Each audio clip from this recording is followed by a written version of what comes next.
صلی علی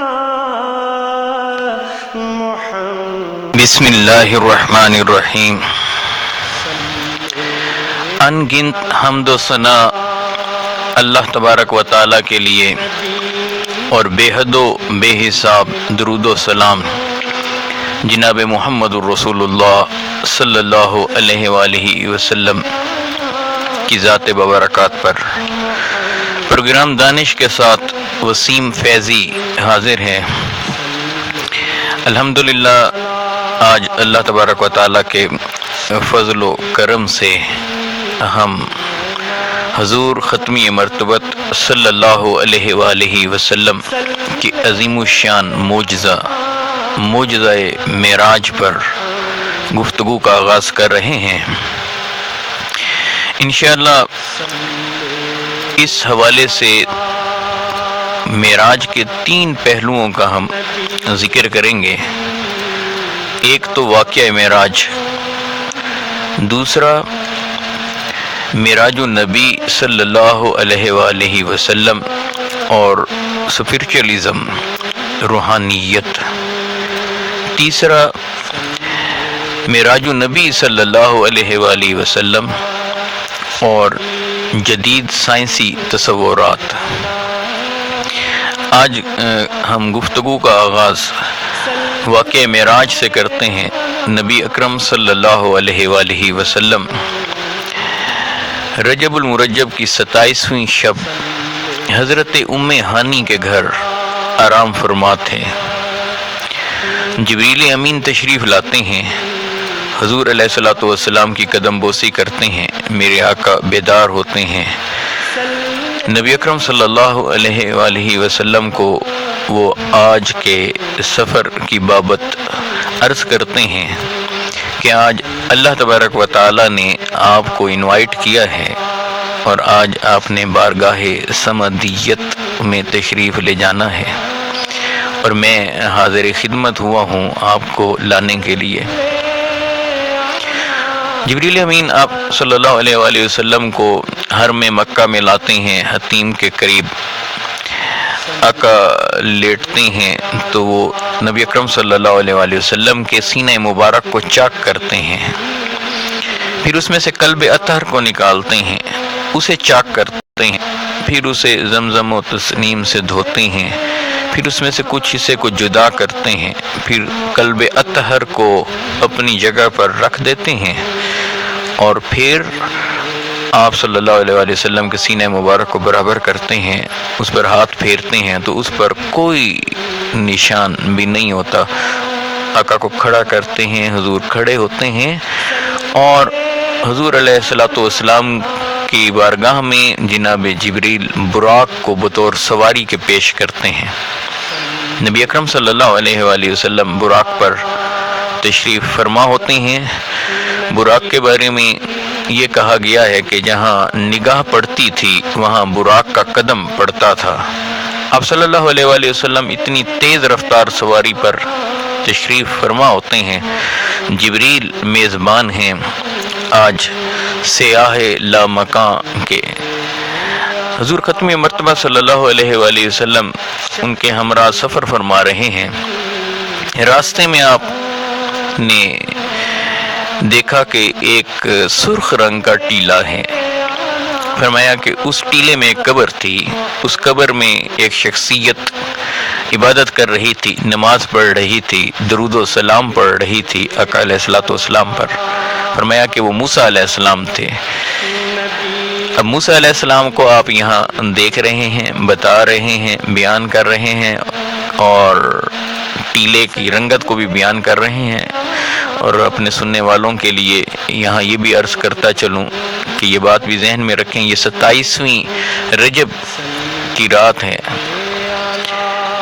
گویا کہ چاند نہیں تھا، روشنی کا دور دور تک کوئی نشان نہیں تھا، مگر ختمی مرتبت صلی اللہ علیہ وآلہ وسلم اس ٹیلے کی رنگت کو، بلکہ اس کے اندر موجود قبر کو، بلکہ اس کے اندر موجود شخصیت کا تعارف بھی کرا رہے ہیں اور بتا بھی رہے ہیں کہ وہ کس کیفیت میں ہیں۔ آپ صلی اللہ علیہ وآلہ وسلم آگے بڑھتے ہیں، کچھ قافلے آپ کو راستے میں ملتے ہیں۔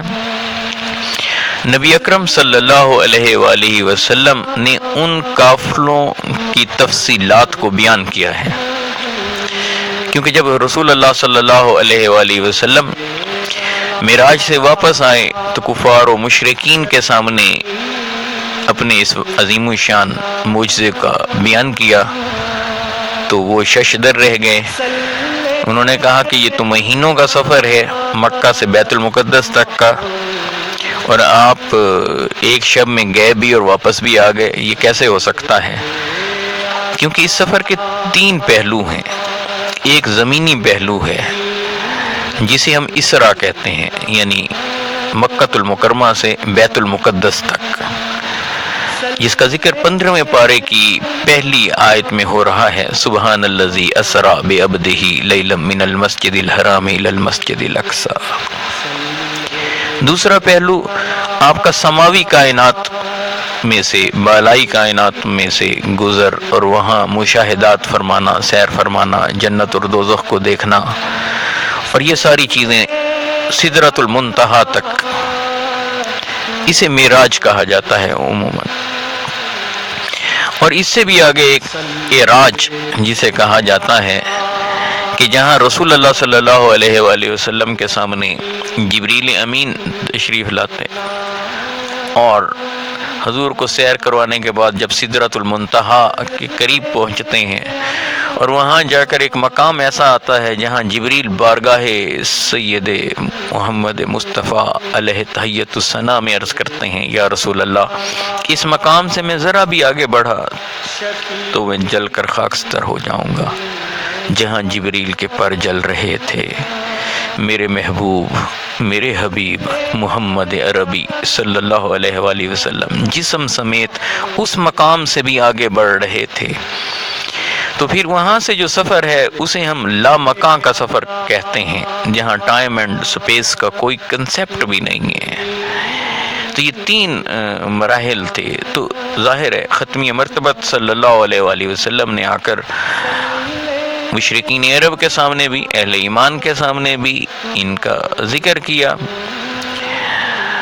تو بعض لوگوں نے، بعض مشرکین نے نبی اکرم صلی اللہ علیہ وآلہ وسلم پر اعتراضات کیے، اس سفر کے حوالے سے سوالات کیے، تو آپ صلی اللہ علیہ وآلہ وسلم نے ان کے جوابات دیے۔ ان میں سے ایک پہلو جو میں اسی وقت آپ کے سامنے رکھنا چاہتا ہوں وہ یہ تھا کہ بعض لوگوں نے سوال کیے کہ اچھا اگر آپ وہاں سے ہو کر آ گئے ہیں، یہ بات اگر درست ہے تو ہمارے کچھ قافلے بھی گئے ہوئے ہیں اور وہ بھی واپس آ رہے ہوں گے، تو یقیناً راستے میں آپ کی ملاقات ان قافلوں سے بھی ہوئی ہوگی۔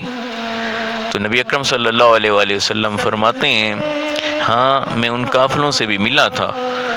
تو آپ صلی اللہ علیہ وسلم سے وہ سوال پوچھتے ہیں کہ اچھا ان قافلوں کی تفصیلات بتائیے، تو حضور ختمی مرتبہ صلی اللہ علیہ وسلم نے ان کی تفصیلات بتائی۔ میرے آقا نے فرمایا کہ میں پہلے قافلے سے مقام روحا پر ملا تھا، مقام روحا پر ملا تھا۔ نشانی ان کی یہ ہے کہ جب میں وہاں پہنچا تو قافلے والوں کا ایک اونٹ گم گیا تھا، وہ اپنے گم شدہ اونٹ کو تلاش کر رہے تھے۔ مجھے پیاس لگی، میں نیچے اترا تو ایک اونٹ کے پالان کے ساتھ پانی رکھا تھا، میں نے پانی پیا۔ میں جب واپس پلٹنے لگا تو میں نے ان قافلے والوں کو دیکھا کہ وہ واپس آ رہے ہیں، تو میں نے انہیں سلام کہا۔ جب میں نے انہیں سلام کہا تو ان لوگوں نے جواب دیا۔ جب میں آگے گزرا تو ان میں سے ایک کہہ رہا تھا، ارے لوگو، یہ تو محمد صلی اللہ علیہ وسلم، یہ تو محمد کی آواز ہے۔ جب وہ قافلہ واپس آئے نا تو حضور نے فرمایا اس سے پوچھ لینا، ان سے یہ نشانی پوچھ لینا کہ ایسا واقعہ ہوا تھا یا نہیں۔ فرمایا کہ میں دوسرے قافلے سے مقام ذی فجا میں ملا ہوں۔ وہاں کا معاملہ یہ ہے کہ وہاں وہ قافلے والے تھے اور ان میں سے ایک اونٹ پر 2 دوست سوار تھے۔ میری براق جب ان کے قریب سے گزری، جب ان کے بالکل قریب سے گزری تو ان کا اونٹ بدک گیا، اور بدک کر جو ہے نا سوار جو تھے وہ نیچے گر گئے۔ اب جب سوار نیچے گرے تو ان میں سے ایک سوار کا بازو اور ہاتھ ٹوٹ گیا۔ جب یہ قافلہ واپس آئے نا تو پھر ان سے یہ نشانی پوچھ لینا کیا ایسا ان کے ساتھ ہوا تھا کہ نہیں۔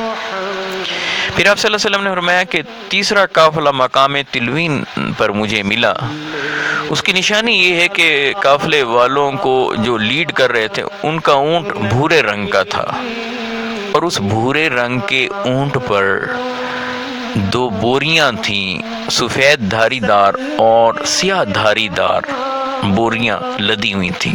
جب یہ قافلہ آئے نا تو ذرا یہ نشانیاں دیکھ لینا۔ قربان جائیں خاتم الانبیاء علیہ تحیت و ثنا پر کہ ان لوگوں کے سوالات کے جوابات بھی دے رہے ہیں۔ یہاں یہ بات بھی ذہن نشین رکھیے، جن لوگوں کا کہنا یہ ہے کہ حضور نبی علیہ الصلوۃ والسلام کو یہ معراج محض خواب، رویا یا منام کے عالم میں ہوئی، تو جواب یہ ہے کہ اگر حضور سو رہے تھے، خواب میں دیکھ رہے تھے، تو میرے آقا کو پیاس لگی، حضور تو یہاں سو رہے تھے، تو پانی حضور نے کیسے پیا؟ چلیں حضور نے تو خواب میں سلام کیا ہوگا، مگر وہاں قافلے والوں نے جاگتے ہوئے حضور کی آواز کو کیسے سنا، حضور کو دیکھا کیسے؟ یہ ساری چیزیں اس بات کی گواہی دے رہی ہیں، اس بات پر دلالت ہیں، پختہ دلیل ہے اس بات میں کہ نبی اکرم صلی اللہ علیہ وسلم نے جاگتے ہوئے اس جسم کے ساتھ، اس بدن کے ساتھ آقا علیہ الصلوۃ والسلام نے معراج کا یہ سارا سفر طے کیا، اور مکہ سے بیت المقدس گئے، وہاں سے آسمانوں پر پہنچے، مختلف انبیاء سے ملاقات ہوئی، سدرۃ المنتہا تک پہنچے، جبریل نیچے رک گئے، میرے آقا آگے بڑھ گئے، لامکان کا سفر کیا اور اپنے رب کا دیدار کیا، ملاقات کی، گفتگو کی، اور پھر واپس پلٹے، اور یہ سب کچھ اس ظاہری جسم کے ساتھ ہوا۔ خیر، قافلے کی تفصیلات جب کفار و مشرکین نے لے لیں تو پھر کہنے لگے اے محمد صلی اللہ علیہ وسلم، جہاں اپنی اتنی تفصیلات ان قافلوں کے بارے میں ہمیں بتلا دی ہیں تو کچھ اور بھی بتلا دیں، یہ بتلا دیں کہ یہ کب آئیں گے واپس قافلے۔ قربان جائیں نبی اکرم صلی اللہ علیہ وآلہ وسلم کی ذات مقدسہ پر کہ نہ صرف انہیں ان کی پوچھی گئی تفصیلات کو بیان کر دیا، بلکہ جب وہ یہ پوچھ رہے ہیں کہ اچھا اب ہمیں یہ بھی بتلا دیں تاکہ ہم یہ بھی ویریفائی کر سکیں کہ وہ قافلے کب پہنچیں گے، تو میرے آقا نے فرمایا کہ سنو، ایک قافلہ کل صبح جب سورج طلوع ہوگا نا تب پہنچے گا، دوسرا دوپہر جب نصف النہار پہ سورج آئے گا نا تب پہنچے گا، تیسرا جب کل شام سورج غروب ہوگا تب پہنچے گا، غروب آفتاب کے وقت۔ اس کے بعد انہوں نے اگلے دن کا انتظار کیا، اگلا دن ہوا، یہ مشرکین اور اہل ایمان دونوں راستوں پر آ گئے جہاں سے قافلوں نے آنا تھا۔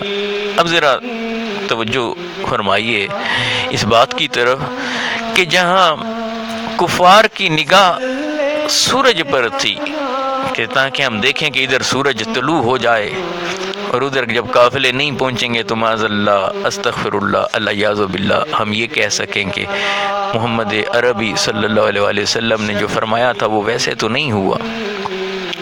مگر قربان جائیں اللہ تبارک و تعالیٰ کے اس محبوب آخری پیغمبر صلی اللہ علیہ وآلہ وسلم کی ذات ببرکات پر قافلے والوں کی نگاہ سورج کو تک رہی تھی کہ یہ سورج ابھی طلوع ہوا چاہتا ہے، ادھر سورج طلوع ہوا، ادھر انہوں نے بلند آواز سے پکارا، لوگوں دیکھو سورج طلوع ہو گیا ہے، ابھی ان کے کلمات ان کی زبانوں میں تھے، اہل ایمان پکار اٹھے، وہ دیکھو سامنے گرد اڑ رہی ہے، قافلہ آ گیا ہے۔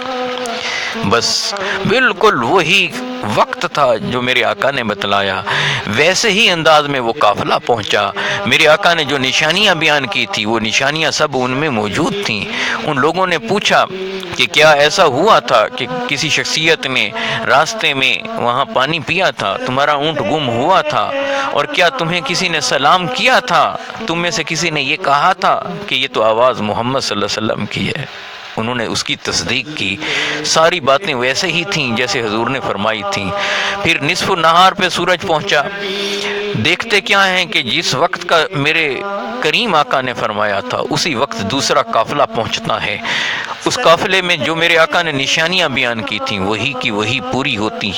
اس قافلے کے سوار کا ہاتھ ٹوٹا ہوا ہوتا ہے، وہ بھی بتاتا ہے ہاں ایسے ایک تیز رفتار سواری آئی تھی، پلک چھپکنے میں بس ہم نے اسے دیکھا تھا، پھر وہ گم گئی، مگر اونٹ بتکا، میں نیچے آ کر گرا اور میرا بازو ٹوٹ گیا۔ حضور کی یہ بات بھی پوری ہوئی۔ پھر شام ہوتی ہے، عجیب منظر ہوتا ہے، ادھر سورج کے غروب ہونے کا وقت ہوتا ہے مگر ابھی قافلہ کسی وجہ سے لیٹ ہوتا ہے۔ غیرت حق جوش میں آتی ہے کہ میرے محمد کی زبان سے یہ کلمے نکلے ہوئے ہیں کہ غروب آفتاب کے وقت وہ قافلہ پہنچے گا۔ آج سورج کو حکم دے دیا گیا ہے کہ اس وقت تک غروب نہیں ہونا جب تک کہ وہ قافلہ نہ پہنچے۔ اب سب سورج کو تک رہے ہیں، غروب کا وقت ہو چکا تھا، سب کو اندازہ تھا کہ اس وقت سورج غروب ہو جاتا ہے، مگر سورج کو تکا تو سورج ایک خاص مقام پر آ کر ٹھہر گیا، اس کی روشنی ٹھہر گئی، غروب ہونے کا نام نہیں لے رہا، یہاں تک کہ وہ قافلہ وہاں آ پہنچا، ادھر قافلہ پہنچا، ادھر سورج بھی غروب ہو گیا۔ قافلے والوں سے پھر انہوں نے پوچھا، نشانیاں دیکھیں، بھورے رنگ کا اونٹ بالکل ویسے ہی تھا، اس پر 2 بوریاں لدی ہوئی تھیں، وہ بھی تھیں سفید دھاری دار اور سیاہ دھاری دار۔ اللہ کے رسول کی بیان کردہ ساری نشانیاں مکمل تھیں، مگر جن کی بدبختی آئی ہوتی ہے تو اسے کون ٹال سکتا ہے؟ مشرکین بول اٹھے کہ معاذ اللہ، استغفر اللہ، محمد تو جادوگر ہیں، لوگوں کا جادو تو ان کے شہروں میں چلتا ہے، مگر یہ بھی عجیب ہیں کہ ان کا جادو بیت المقدس تک چلتا ہے۔ اللہ یعوذ باللہ، ایمان نہیں لائے۔ یاد رکھیے ایک نقطے کو، ایک بات ہوتی ہے جاننے کی، ایک بات ہوتی ہے ماننے کی۔ جانتے تھے حضور سچے ہیں، تبھی تو تفصیلات پوچھ رہے تھے، جانتے تھے کہ حضور کی بات جو ہوگی وہ پوری ہوگی، اس لیے انہوں نے کہا کہ ان قافلوں کی نشانیاں چیک کرنے کے لیے کیا انتظار کرتے رہیں، محمد عربی سے ہی پوچھ لیتے ہیں بھلا وہ آئیں گے کب۔ جانتے تھے کہ حضور صحیح بتائیں گے، میرے آقا کی زبان سے نکلا ہر جملہ پورا ہوگا۔ حضور سے پوچھا، اب وہ جانتے تھے، سب کچھ جانتے تھے مگر مانتے نہیں تھے، انہوں نے آنکھوں سے دیکھا یہ سب کچھ مگر مانا نہیں، جانتے تھے، جاننے کے باوجود مانا نہیں، پر جاننا اور ہوتا ہے، ماننا اور ہوتا ہے۔ جو مان لیتے ہیں تو پھر ان کی نجات بھی ہو جاتی ہے، جو جاننے کے باوجود مانتے نہیں ہیں ان کی کوئی نجات نہیں۔ ماننے کو دوسرے معنی میں ایمان بھی کہتے ہیں۔ گویا جس نے مصطفیٰ کے بارے میں جان لیا پھر حضور کو مان بھی لیا تو گویا وہ صاحب ایمان ہو گیا، جو صاحب ایمان ہو گیا تو پھر اس کی نجات ہو گئی۔ یہ تو ایک پہلو میں نے ذکر کیا ہے، اس سے یہ بھی پتہ چلتا ہے کہ نبی اکرم صلی اللہ علیہ وآلہ وسلم کو معراج جسمانی طور پر ہوئی، آپ جسم اور روح دونوں سمیت اللہ کی بارگاہ میں پہنچے۔ آپ صلی اللہ علیہ وآلہ وسلم کو جبریل لے کر یہاں سے بیت اللہ سے بیت المقدس جاتے ہیں، بیت المقدس پہنچتے ہیں تو جبریل نیچے اترتے ہیں اور وہاں ایک دیوار پر انگلی رکھتے ہیں اور پھر اس میں سوراخ ہو جاتا ہے، اس کے ساتھ براق کو باندھ دیتے ہیں۔ پھر آپ صلی اللہ علیہ وآلہ وسلم کو لے کر مسجد اقصی پہنچتے ہیں۔ میرے آقا بیت المقدس جب پہنچتے ہیں تو تمام انبیاء کم و بیش معروف روایت کے مطابق 1,24,000 انبیاء سارے کے سارے صف آرا ہیں، حضور علیہ السلام کا استقبال کرتے ہیں۔ پہلی صف میں کھڑے انبیاء میں سیدنا موسیٰ علیہ السلام بھی موجود ہیں۔ کیا عجیب منظر ہے، ابھی کچھ دیر پہلے اپنی قبر میں کھڑے نماز پڑھ رہے تھے اور حضور براق پر کہ جس کی نگاہ جان جاتی تھی وہاں اس کا قدم پڑتا تھا، اس قدر تیز رفتار سواری پر تشریف لائے جو سپیڈ آف لائٹ سے بھی تیز چل رہی تھی. لیکن ادھر جب پہنچتے ہیں تو آگے جناب موسیٰ علیہ السلام بھی آئے کھڑے ہیں. اللہ کے رسول صلی اللہ علیہ وآلہ وسلم نے تمام انبیاء کو وہاں پر نماز پڑھائی. نماز پڑھانے کے بعد ملاقات فرمانے کے بعد آپ صلی اللہ علیہ وآلہ وسلم پھر آگے آسمانوں کی طرف تشریف لے گئے. انشاءاللہ یہیں سے گفتگو کو دوبارہ جاری رکھیں گے. یہاں یہ سوال بھی ذہن میں آتا ہے، نماز تو آپ صلی اللہ علیہ وآلہ وسلم کو واپسی پر توفتاً ملی تھی، مگر پڑھا تو جاتے ہوئے رہے تھے. اللہ تبارک و تعالی ہمیں نبی اکرم صلی اللہ علیہ وسلم کی اس عظیم معجزے کو سمجھنے اور اس سے استفادہ کرنے اور اس نسبت سے نبی اکرم صلی اللہ علیہ وآلہ وسلم سے بے پایاں محبت کرنے کی توفیق عطا فرمائے. پروگرام دانش کا وقت ختم ہوا چاہتا ہے. وسیم فیضی کو اجازت دیجیے. اپنا خیال رکھیے گا، دعاؤں میں یاد رکھیے گا. السلام علیکم ورحمۃ اللہ وبرکاتہ. Coke Studio Season 9. یا نبی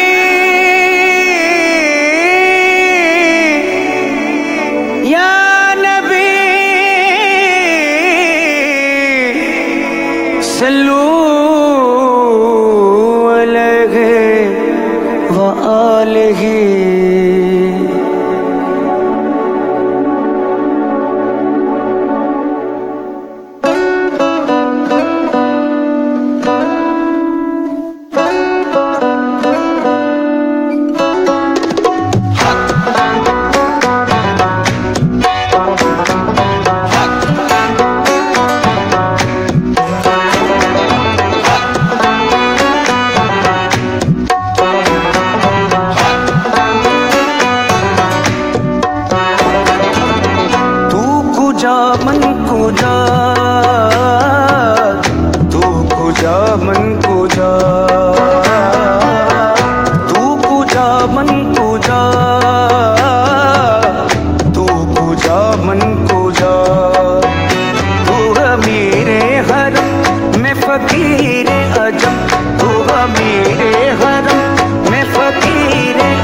الہام ہے جامع تیرا،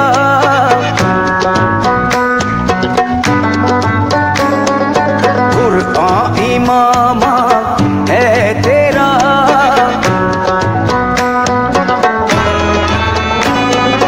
منبر تیرا عرش بری،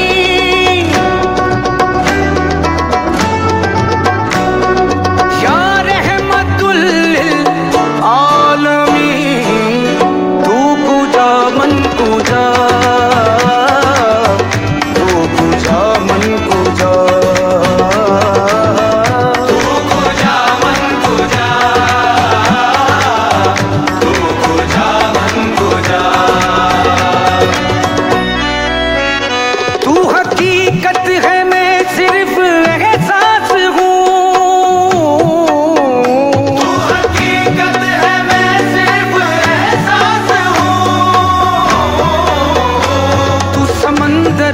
بھٹکی ہوئی پیاس ہوں، تو سمندر میں بھٹکی ہوئی پیاس ہوں، میرا گھر خاک پر اور تیری راہ گزر، میرا گھر خاک پر اور تیری راہ گزر، سدرۃ المنتہا تو کجا من کجا،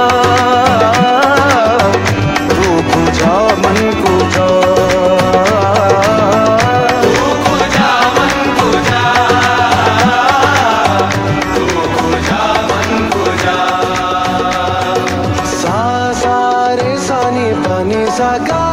ماگا مارے سارے نی سا سا رے سا نی پا نی سا گا، ماگا مارے سارے نی سا سا. sani bani saga maga mare sare ni sa sa re sani bani saga maga mare sare ni sa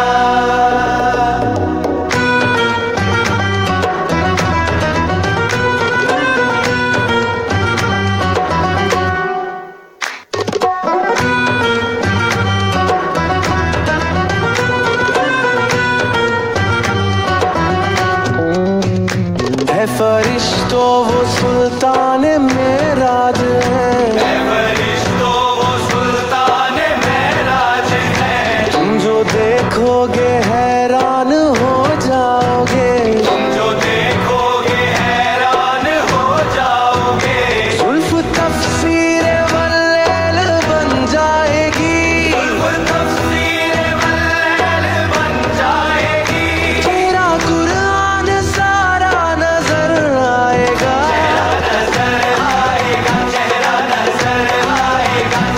نظر آئے گا چہرہ نظر آئے گا میرے آقا امام صف انبیاء میرے آقا امام صف انبیاء نام پہ ان کے لازم ہے صلی اللہ لازم ہے صلی اللہ لازم ہے صلی اللہ لازم ہے صلی اللہ لازم ہے صلی اللہ تو کجا من کجا مصطفیٰ مجتبیٰ خاتم المرسلین یا رحمت للعالمین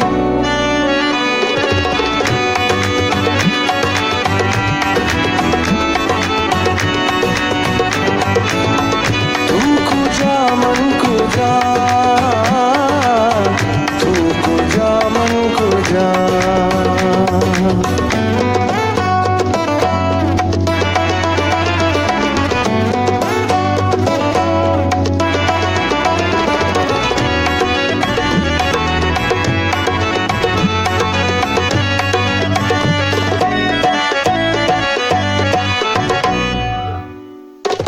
خیر البشر